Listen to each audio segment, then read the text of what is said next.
বরগুনায় বরফ সিন্ডিকেটের কারণে চড়া মাছের বাজার।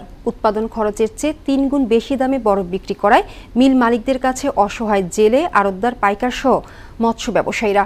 বাড়তি দামে বরফ কিনে লোকসানে জেলেরা। দ্রুত ব্যবস্থা নেওয়ার আশ্বাস দিয়েছে কর্তৃপক্ষ।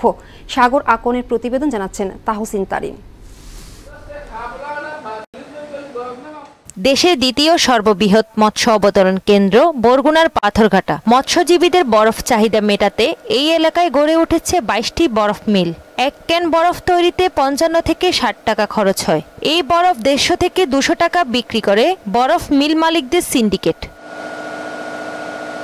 পাথরঘাটার এসব বরফকল থেকে প্রতিদিন প্রায় ৬ থেকে ৭০০ সমুদ্রগামী ট্রলার বরফ কিনে সাগরের মাছ শিকারে যায়। এছাড়া দেশের বিভিন্ন প্রান্তে মাছ পাঠাতেও এই সিন্ডিকেটের কাছে জিম্মি কয়েক হাজার ব্যবসায়ীরা। বরফের রেট করছে ১৭০ টাকা, আবার ১ তারিখ হইতে করবে ২০০ টাকা। এটা একটা সিন্ডিকেটের আওতায় এসে গেছে। সর্বোচ্চ ১০০ টাকা থাকার কথা, সেখানে আপনার ১৭০ টাকা, তারপর আবার এখন ১ তারিখের পর থেকে ২০০ টাকা হইবে, কিন্তু মাছ হিসেবে বরফের দাম অনেক বেশি। বরফ সিন্ডিকেটে লোকসানের মুখে পড়েছে জেলেরাও। জেলেদের অভিযোগ, কোনো নজরদারি না থাকায় নিজেদের মন মতো চড়া দামে বরফ বিক্রি করছে মিল মালিকরা। ফলে লোকসান গুনতে হচ্ছে তাদের। এই কারেন্ট বিদ্যুৎ বাড়িয়ে গেছে, এই কারণে কোম্পানিরাও ভাড়াইছে। আমাকে তো সংসার চালাইতে খুবই কষ্ট হয়, আমাকে তো এই যে বাড়িয়ে গেছে।